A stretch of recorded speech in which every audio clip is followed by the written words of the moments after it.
Good morning. You're listening to Central Wisconsin's 24-hour information station, AM 1320 WFHR. It's time now for the Morning Magazine, brought to you by Comfort Air Heating, Cooling, Plumbing. Now, with the Morning Magazine, here's Carl Hilke. Thank you, Jerry. And good morning, everyone, and welcome to today's show on AM 1320 and streaming live at WFHR.com. We also welcome our friend Jesse from Wisconsin Rapids Community Media, who is here to record our session for a later broadcast on your public access channel, depending on the cable system you're on, or on their website, where you can view it in high definition. And the reason why he's here, it's time for our monthly Wood County report with the Wood County Board Chairman, and we have a new chairman, and his name is Doug Machon. And with that, we welcome the new chairman of the Wood County Board, Doug Machon. First off, good morning, sir. Congratulations. Well, thank you very much, Carl. Hi, Jesse. Okay. It's always good to be here. Okay, so I guess first off, you've defeated Lance Plimmel by one vote, the longtime chairman of the Wood County Board. Were you surprised? Quite frankly, yes, I was. Yes, I was. I was very surprised. I wasn't expecting it. But the one thing is, the people that know me the best will tell you one thing about me. I'm a big fan of democracy. And I think that this really is an example of democracy. And the one thing I would say is that our democracy is set up to handle changes like this very well. And I think that it's one of the things that also keeps our democracy healthy. It's a daunting job. I look forward to the challenge. I wasn't expecting it, and Lance has been nothing but gracious. I want to add that he is. We met immediately following the meeting, and I think that he summed it up best. And I have to chuckle every time I think of it. It's probably a remark that will stay with me for a long time. He said, "Doug, my life just got a lot easier, and yours just got a lot harder." Yes, it is. And we had hoped to have Lance here to kind of do like a little mini inaugural, but hopefully you were talking, but maybe next month or we'll have the two of you. But yeah, there's a transition here. He's got to bring you up to speed. You're the new guy, and he's got the files or whatever. So I'm sure you're doing a lot of meeting with him and talking. I've consulted with Lance on a number of times already, and I look forward to doing that more. And again, he's been nothing but gracious. But if people that know government and know the structure in the state as well as the county understand this, Lance is a very high-ranking official in the Wisconsin Counties Association, and that is the third biggest lobby in the state of Wisconsin. And they work very hard for counties, and his heart is really in that job, and he does a great job for counties. So if people look at this in an objective way, they probably will see it much as I think Lance and I both do, is that it's almost a win-win for Wood County, because we have a guy now that is going to be able to dedicate his full time and his full schedule to WCA, which is a very good thing. He's not only going to advocate for Wood County in a very strong way, but he's going to advocate for all counties at the state level. That's important because counties need to have a voice in Madison.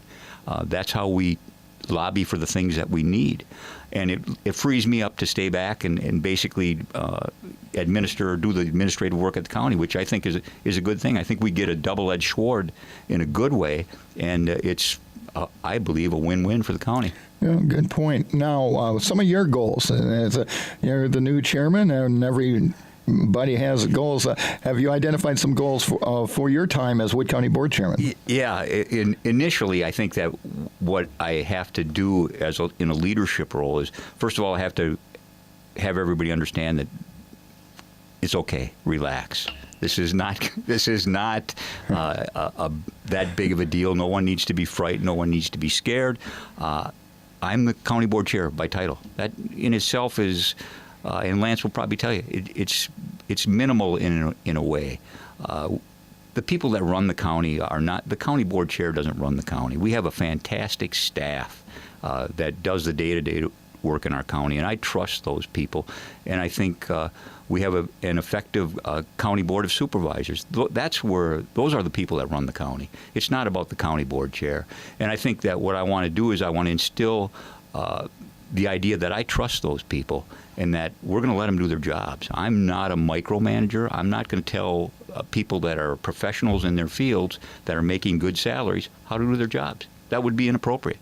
I'm part of the policy, just a part of the policy. I'm not the only horse pulling the wagon here. And people will understand that once they get to know me, that I'm going to expect other people to be pulling. I may be the lead horse, but I'm still pulling. And so are they, and we're all going to have to pull together. So I imagine along that line, you're getting brought up to speed with the various departments and committees about what they're doing, and here's Mr. Mon, what our department does, et cetera, et cetera.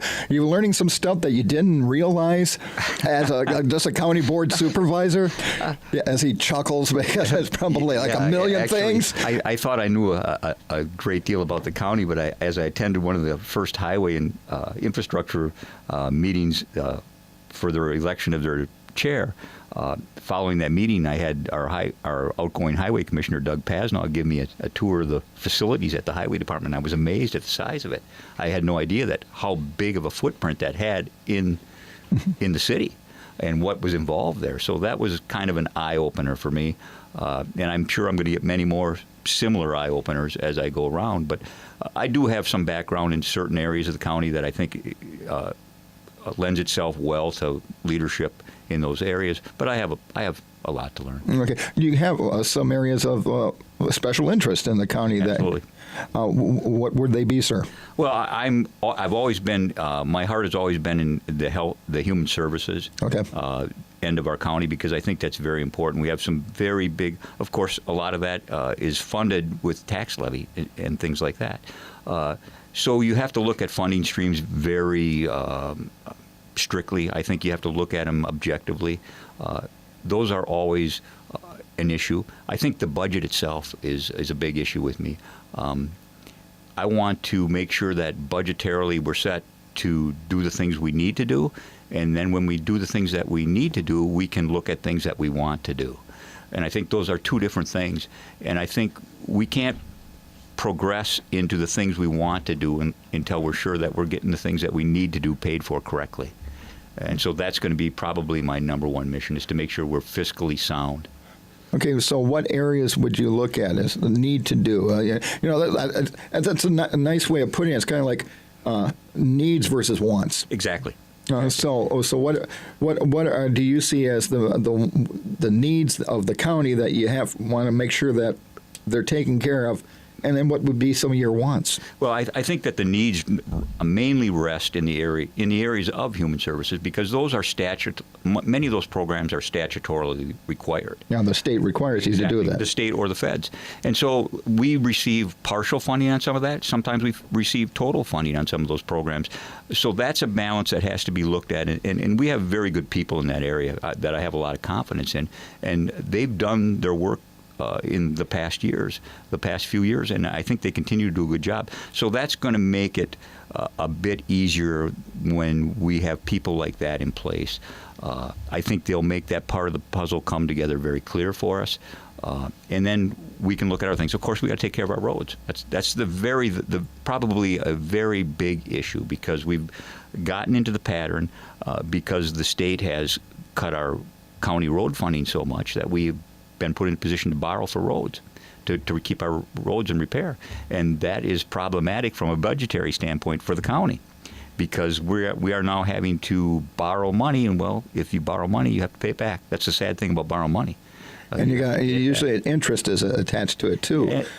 And it's cheap I don't want to say it's cheap to borrow money. It's never cheap to borrow money, because there's always a price. But the fact is, it's fairly inexpensive to borrow at this time. I'm not saying that gives us the carte blanche to borrow money as much as we want. We still have to be practical and pragmatic. But it makes it easier. Is that the proper approach? I'm not quite sure. But I think that if we're going to borrow on a perennial basis, we need to have a strategic plan for that borrowing. I think that's one of the things I want to establish, is that we have a strategic borrowing plan, so that it's not up and down, and 1 year on your tax bill you get a big jump because we're going to borrow a wad, and the next year maybe we decide not to borrow anything and you're up and down. I'd like to get it leveled off so that part of your tax bill remains static.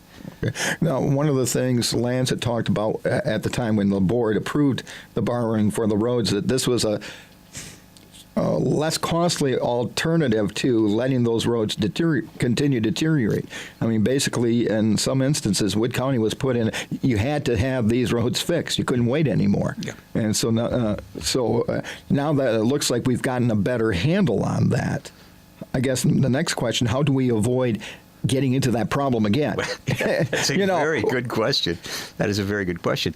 And I think you have to have strategic plans in a number of areas. And I think we have somewhat of a strategic plan in highways. We have a new highway commissioner coming on in July. I'm sure he's going to have a different approach, different ideas. We also have a new chairman of the highway committee, who I'm sure is going to have ideas. So it remains to be seen what exact path we're going to take. I think it may be somewhat different than where we are now. I'm not sure what that entails, but we'll figure it out. I think we'll figure it out. And I agree. Lance is exactly right that, leaving the roads deteriorate to a point where you have to do extreme remedial work is not the answer. Is certainly not the answer. We went 10 years without raising taxes. Well, that's part of why our roads fell apart. We didn't borrow when we probably should have been borrowing, or we didn't appropriate money that we probably should have appropriated at those times. That's history. The fact is, we are where we are, and we're going to move forward in the proper manner. If you're just joining us on the Morning Magazine, welcome. In part one, we're visiting with new Wood County Board Chairman Doug Machon. And Doug, one of the jobs of the Wood County Board Chairman is to interact with local officials. And Wood County is unique in that it has two cities on either end and two mayors. So what is your plan in terms of meeting and coordinating economic development activities, say, with the mayors of Marshfield and Wisconsin Rapids? I very much look forward to that. Two different cities, two different plans, two different approaches. But I think there are things that can bring us together. As long as I have been on the board, there has been a bit of angst between Marshfield and Rapids. There's always been that. There probably always will be that. I think we need to lessen that somehow. We need to really look at the big picture here, that this is a county. We operate as a county. And I think we really need to get a little bit higher on our overview and say, this is our county. This isn't Marshfield and this isn't Wisconsin Rapids, and we're not going to fight each other. We're going to look at this as a county problem or a county solution.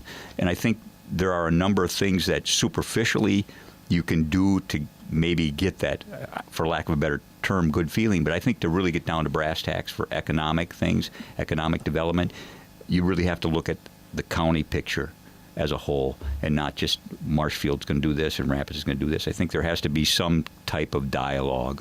Okay. Well, there's an opportunity, I would assume, given that we're hosting Farm Technology Days. Great. And then you have, to the south of Rapids in northern Adams County, the Sand Valley Project, which is having a major impact on development here in Wisconsin Rapids. Those are two things I would think we could gather around as a county and say, hey, listen, we can all benefit from this. Absolutely. Carl, you're absolutely right. We have a lot of opportunities right now. And that's the most exciting part about this job to me, is we have a lot of opportunities. And I think to develop those opportunities is going to be the challenge. And you hit it best when you talk about people getting together. Sometimes it's hard. Democracy, going back to democracy for a minute, democracy is a great thing and it works really well. We keep screwing it up. We keep screwing it up with egos and agendas and personal agendas. If we could drop that stuff at the door and come in and talk about things that really matter, we'd probably get somewhere in a fast hurry. And that's one of the things I want to encourage, that we do that. And again, we have opportunities. Not only one thing that I'd like to mention too also is we have some big plans for Powers Bluff. Yes. Powers Bluff. Everybody uses Powers Bluff. And that lies basically, not exactly between Marshfield and Rapids, but it's close to center. So that's an opportunity for both of our cities to get together and say, you know what, this is an opportunity for economic development for not only Marshfield, but also for Rapids. If the plan is right and it's done correctly and it's funded correctly, this can be a huge opportunity for our county. Our parks are great. We have a great park system. And our parks are going to be opening on Friday. That's wonderful. But that's another thing. We have a system of parks throughout the entire county. If we have two vibrant cities in the county, we make the entire county very attractive to the young workforce. And I've talked to Mayor Verwink about this. Young workers are very much, they're not interested in so much in how much am I paying in taxes or what. They're looking at the quality of life.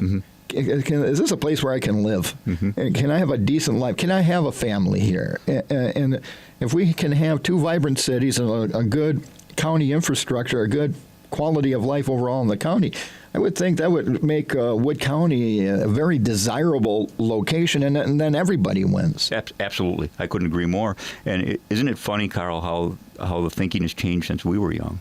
I mean, I can remember my thinking back then is, you know, you come out of high school, you get a job in a paper mill, you buy a motorcycle, man, life's good. That's quality That's life, right, isn't it? Right. That's not the way it is anymore. That's not the way it is. These people think differently, and rightfully so. And I think they think well. They know what they want, and they're willing to sacrifice, like you said, sometimes in a tax bill, they're willing to sacrifice for those finer things. They want to live life to its fullest, and they don't like to be tied down. They like to have some room to move. They like to do things with nature, and they're environmentally in tune with things. We can develop programs for that. We can develop things. It's going to take time. Now, with the parks opening on Friday, there's been some changes. I know a lot of stuff you can do online now. And the Wood County Parks and Forestry Department is located downtown in the building downtown, the River Block building, to make it easier for folks to go up and get whatever they need. How's, in your view, how's that working out? I think it's good. I just like to give shout out to our parks director, Chad Schooley, who's We've had him on the show. Really here. good job. A very intelligent guy. I think that the plans he has developed and working on with Powers Bluff are fantastic. The thing is, we have to fund it properly too, and I think we can do that. I really believe that we can work that out and get what we want.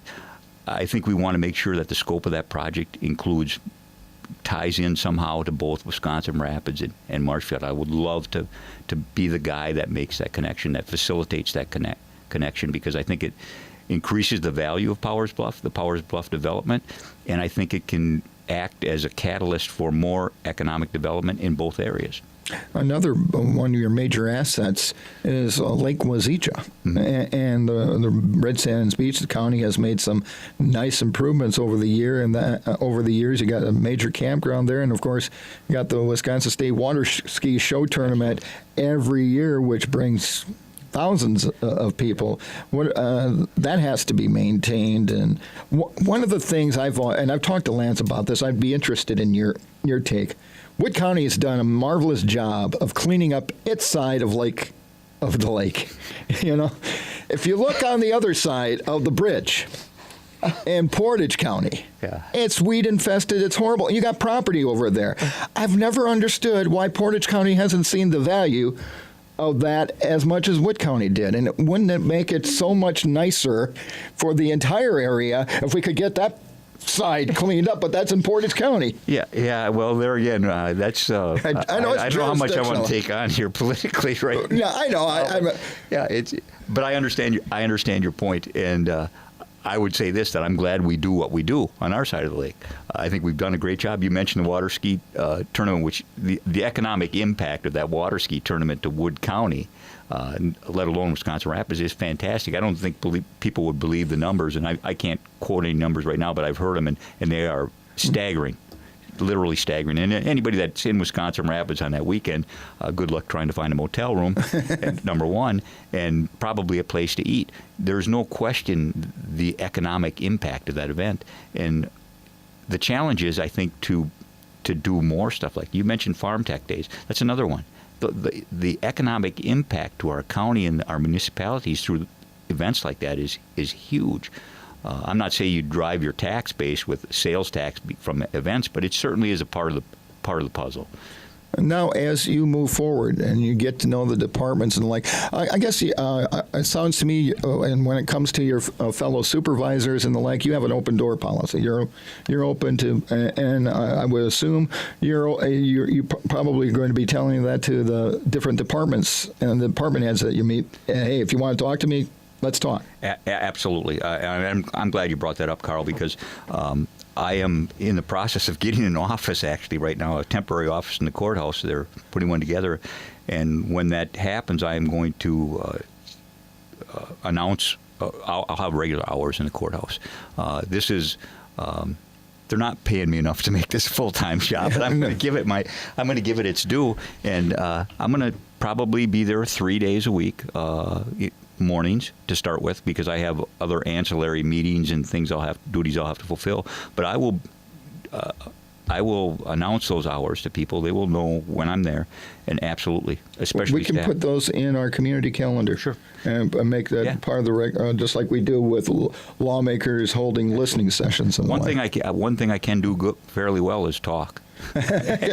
and so I'm willing to listen as well. I not only talk, but I listen, and I think it's important to engage people at all levels. Especially, I'm going to meet regularly for the first probably couple of weeks as I get my feet on the ground with staff, because I want to know what they're working on. They're going to probably come to me for advice, maybe some direction.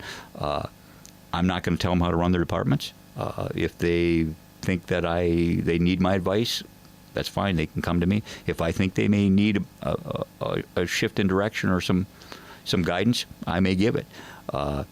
That doesn't mean anybody's beholden to me or has to take orders from me. Like I said, we're all in this together. So, but as far as open door, that goes for supervisors, too. And that's one of the things that I think may have wrongfully been hurt in this transition because of how it's viewed, is that there will be supervisors that pull away. And I certainly hope that's not the case, because we need everyone. What motivated you to seek the county board chairmanship? Well, I think that it was nothing against the former chairman. That's not it. I think it was more of a idea that I wanted a chance. I wanted a chance to lead. I thought I had some things to offer, and you wanted to offer an alternative to. I don't know that it was so much an alternative, because I think people are going to find out that Lance and I think a lot alike. There's a lot of similarities, and I think you'll see that. It may be a little bit different in style. My style may be a little bit different, but I think that there's an awful lot of things that we agree on. And I know that in his heart, he's dedicated to Wood County, and I know in my heart I am dedicated to Wood County. That's a big piece of common ground right there. Neither one of us wants to see either one of us fail, and we certainly don't want to see Wood County fail. We still want to make this the best county there is out there. And so I think it was a change in ideas, possibly, that 12 years is a hell of a run. It is. You have to give it to the guy, and he did good things. I'm not going to say he didn't do good things. He did great things in some cases, and it is what it is. Yeah. And now it's your turn, sir. and we look forward to our future conversations. And I told Doug he's welcome to use this forum for if you want to bring in the mayors of Marshfield and Rapids, if you want to bring in department heads, whatever, to upgrade. This is your opportunity to reach out to the voters, your constituency, and say, here's what Wood County is doing right now, and what we think you need to know. I would like to add one last thing. People have asked me what's changed, how my life has changed. I can tell you this: it hasn't changed at home. My wife is still the actual Wood County chair board or a board chair. I folded a load of wash this morning before I came here. I still do the dishes, and I'm expected probably to cook supper 1 or 2 nights a week. So nothing's changed there. Your household's a lot like mine. Like we say here, you'll find this out at the station. My lovely bride, Pam, runs the station as well as our household. Doug, I look forward to our relationship, and thank you so much for being a part of the Morning Magazine. It's been a pleasure. Thank you. Doug Machon, the new chair of the Wood County Board, wrapping up part 1 of today's edition of the Morning Magazine on AM 1320 and streaming live at WFHR.com. We also thank our friend Jesse from Wisconsin Rapids Community Media for being here as well. And that's going to do it for part 1.